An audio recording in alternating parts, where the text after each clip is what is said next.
So, welcome everybody to this week's podcast episode of the Financial Freedom for Physicians podcast.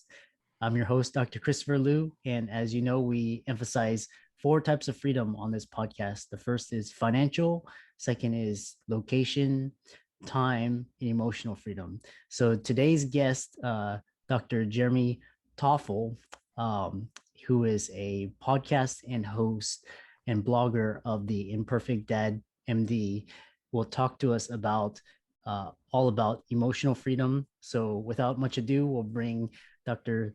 Toffle on the show. Welcome. Hey, thanks for having me. I appreciate it. It's good to be here.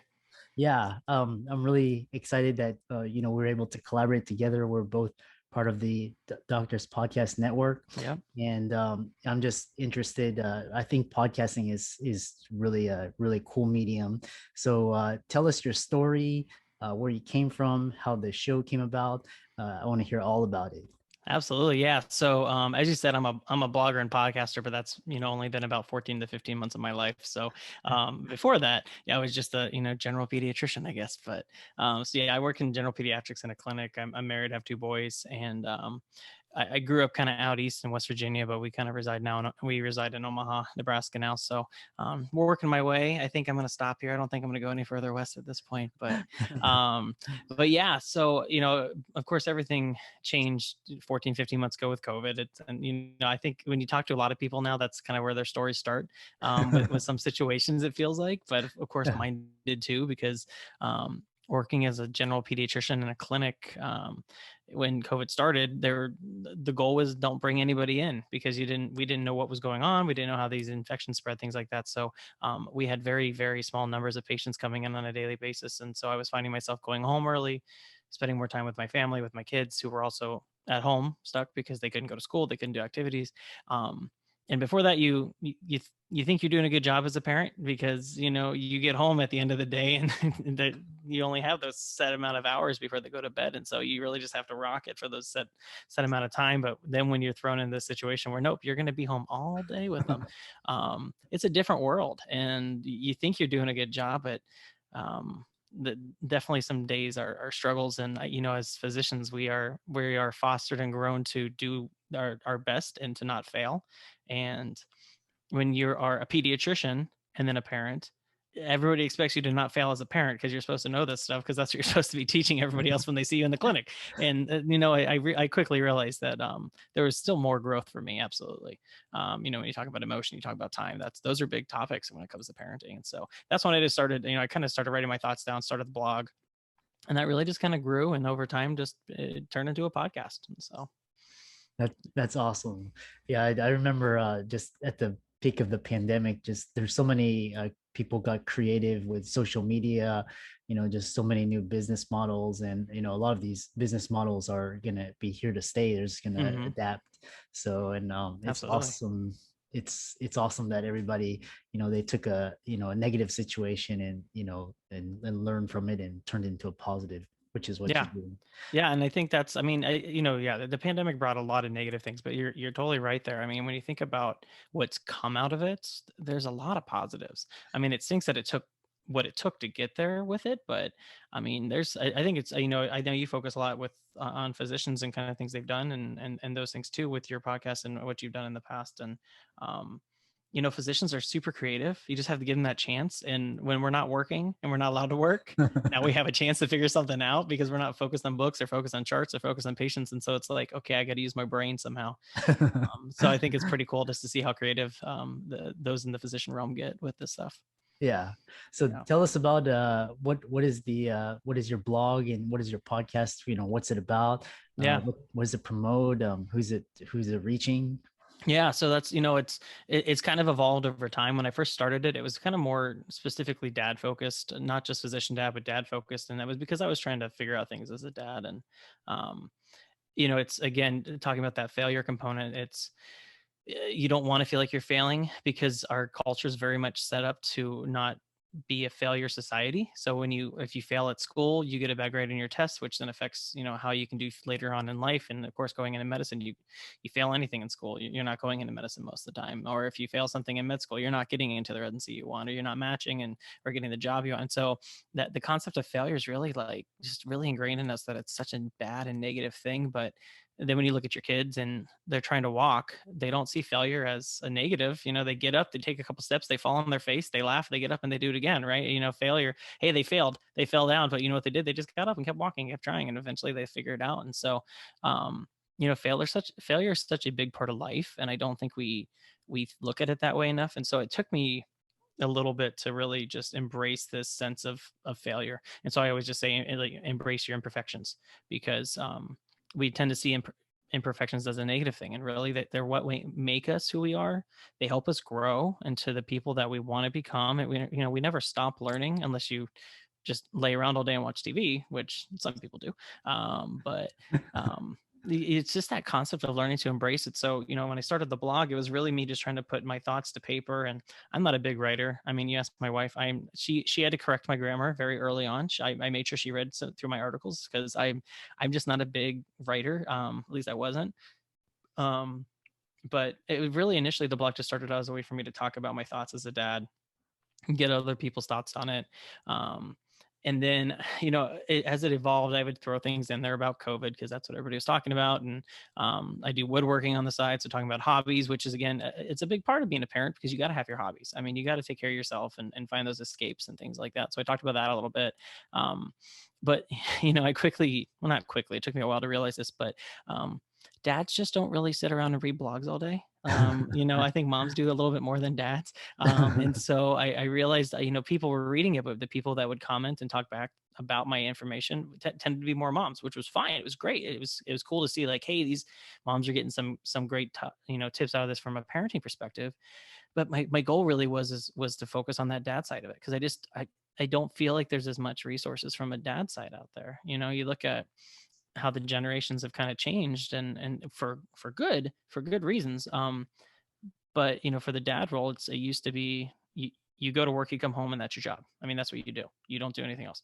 But now it's not that. You go to work, yeah, and maybe you don't work. Maybe you're a stay-at-home dad. But in the case that you work, you come. But when you come home, you are dad. You're doing just as much, or if not more, than mom at that point, because mom's probably exhausted because she's been dealing with kids all day and she needs a break, which is totally fine. But when you look at our parents or the parents before them, that's just not how it was. And so it's a totally different mindset, and I just don't feel like enough people are talking about that. And so that was a big thing for me. But then, kind of as things were going on, I started focusing more on that physician dad side, because I'm a physician dad. I understand physician dads more. I mean, I have this a private Facebook group, and I have friends in there that are dads that aren't physicians, and we would chat and talk and things. But the thing I quickly realized is, like, it's hard for me to relate to their background in their life, because I don't know what they did for training. I don't know what they did for their jobs or how their situations are. So it's really hard when you're trying to talk about mindsets and how you approach parenting at home from a mindset perspective. If I don't understand you, it's hard for me to know what your mindset is.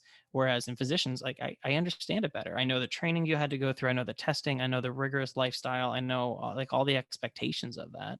And so that's when things started to shift a little bit more to the physician side. And that's kind of around the time the podcast started, kind of launched too, as I realized I was trying to find those other sources of ways to reach those dad figures. And so I figured, let's try a podcast, see what happens. And so far, so good. So, yeah. That's awesome.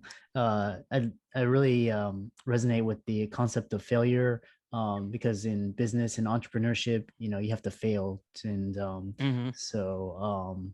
And really, with in terms of relationships with your, the physician and, your family. So what's been some of the biggest challenges and revelations, as a physician dad that you've learned? Yeah, like you talked about with kind of the emotional side to it. When I started all this, I started hearing about, life coaches, and it seems like everybody's talking about coaches now, but maybe just because that's the group of people I run with now online, is that everybody's talking about coaches. Because when I bring it up to other people outside of work, they're like, "What are you talking about?" And so maybe it's just the people I talk to now. Of course, they say, you're the average of the 5 people you spend the most of the time with. So, like, that's absolutely true.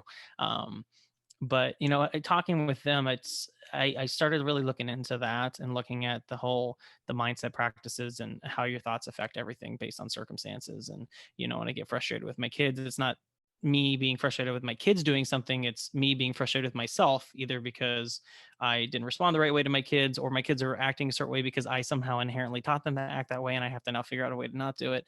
And so that was a big shift for me, and like in looking at mindset and like my feelings. And um it's, I think one of the hard things is once you start to look at that and you know more about it, it's really easy to beat yourself up more as a parent, because you can't just blame everything else on everybody. Like if I come home from work and the boys are fighting, everybody's a mess, and I'm like walking in the door, I can't just be like, well, that's your problem, sorry, I'm going upstairs. You can't just say it's, what's wrong with the kids. It's, no, the kids are acting this way because of most likely something I did or said or didn't teach them, or or they're not yet learning that yet. Now it's my job to teach them, okay, what's going on, how do we deal with stress, how do we deal with frustration, let's talk through this. And so it's a lot easier to beat yourself up as a parent when you realize that it's more you than them, which is tough, I think. And so that's definitely been a hard hurdle with it, but also a good one, because I definitely see positives coming out from it. Now, am I perfect with it? Absolutely not. And I always state, in my podcast and my blog, I'm not going to be perfect. I don't expect to be perfect. We all fail at this thing, no matter how much and but that's definitely been beneficial, I think, for me, is working on those mindset practices, and really trying to apply it to everything I do with parenting, and not just parenting, how I handle things with my spouse, with my wife, and with my work and my job.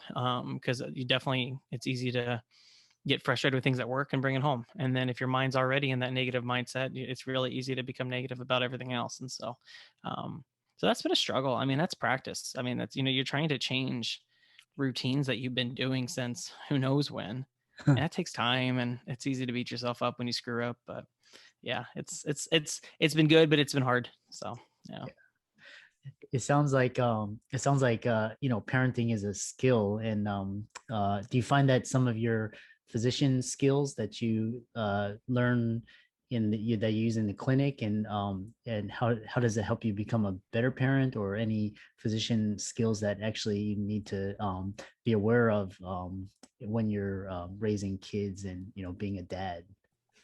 I wish, you again expect being in pediatrics that they would have trained me to be a dad, and it's just not the case. Like, I always joke, like, yeah, I can intubate my kid if they start like having problems, but I don't know how to deal with them when they're throwing a temper tantrum in the store, because residency doesn't train you to do that. And so that's the hard part is, you can start to apply some of the psychology that and those kind of things to the parenting aspect of it, but I think one of the positives, at least for me, from a physician side, is being in pediatrics, is I get to see all these families and how they handle situations, how they handle them in good ways and then in not so good ways. And so I think that helps me try to then kind of tease out what I'm doing good and what I'm not doing good at. I'll talk to parents and they'll be like, oh yeah, we do this routine during the day and it's super helpful, super awesome. I'm like, oh, I'm totally going to apply that at home. And so that's, I think, helpful for me from a pediatric side. Now, if you're in, radiology and staring at screens all day, I'm not sure that probably helps you from a parenting aspect too much.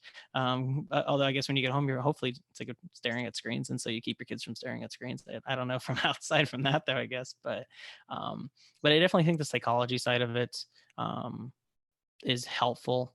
My kids are a little aren't too old. They're 8 and 4 right now. So luckily we haven't delved too much into, anxiety, depression, and those kind of things. And I'm hopeful that, from what I know, it'll help prevent that. But that's the hard part. You can't be there with them 24/7, nor should you. And they got to learn to fail on their own and do better. And you never know what's happening behind closed doors. And so that'll be a hard thing, I think, to deal with over the next several years once they're getting older, and seeing how I handle it from the dad side, and not just be the pediatrician, but being the dad too. Because my wife always says, like, stop being the doctor, be the dad. Like, just be the Uh-huh. dad right now. So that's, I think, a challenge sometimes too.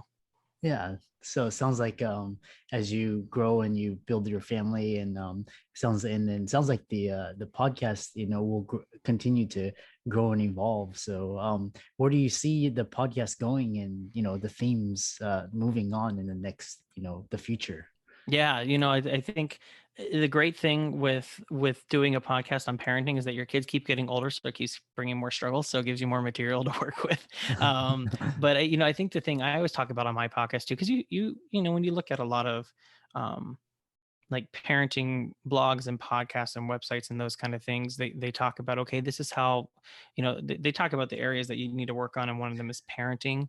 And for me, I started going off of these core foundations. With medicine, you got to make mnemonics, so it's 6 B's because that's what we do. And so there's your brain, your body, your beliefs, your better half, your business, and your bucks. And so I emphasize, like, hey, there's 6 B's in there. None of those said anything about parenting.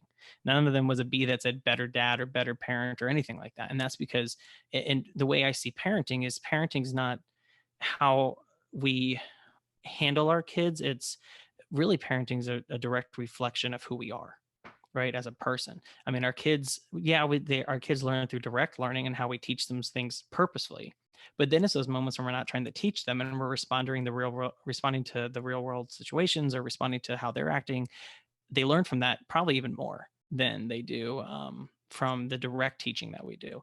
And so I think if you're struggling on you as a person, it's going to be a struggle to be a parent and how you parent your kids. So until you fix those areas, the parenting side, I mean, it's tough. You can't just say, okay, I'm going to be a better parent, but my mindset's still going to be crappy. I'm not going to take care of my body. I'm not going to have a good relationship with my spouse.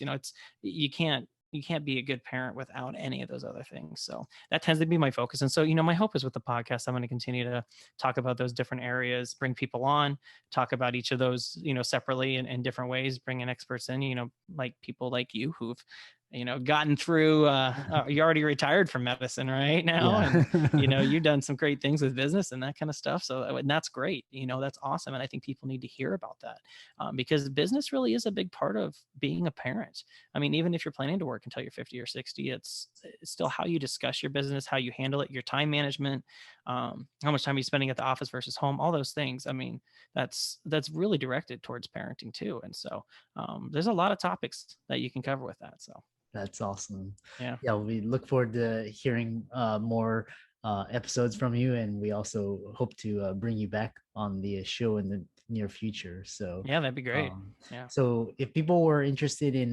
contacting you, subscribing to your blog and your podcast, how could they do that? Yeah, so you can find the podcast if you just search Imperfect Dad MD on any of the podcast players. You can find it on there. It's got my bright shining face on there, which is, I don't know, the first time you do that, it's kind of awkward. And then you're like, oh, look, there I am. So there's that. If you want to check out the website, it's just www.imperfectdadmd.com. I am also Imperfect Dad MD on Instagram and those types of social media platforms. Or if you just want to email me, it's imperfectdadmd@gmail.com. So it's very easy to remember, hopefully. Awesome. And to the listeners, all the resources and links that Jeremy put on will be listed in the show notes. So Jeremy, what's your parting words of advice for our listeners tonight? Yeah, I mean, I don't know if many people out there listening are parents or not, but I think mindset is a big thing. And, having a fulfilling life is not just, financially driven. You have your four, areas that you talk about, and definitely the emotional side of it and the time side of it are just as important as the financial side. I mean, if it's, something that's going to take away a little bit from your finances, but improve your time, that might be beneficial. If you're not focusing on the emotional aspect of your work or your daily life or your side hustle or whatever it is, you need to. I mean, that's a big thing. And so I think, looking at all those topics is definitely important, not just from a parenting side, but as a physician side, or as an entrepreneur, like all those things. And so, yeah, I think mindset's a big thing. If you're not practicing it now, start working on it. Awesome. I love that. All right. Well, thank you so much for being on the show, and we look forward to having you in future episodes. Yeah, thanks for having me. I appreciate it. It's fun.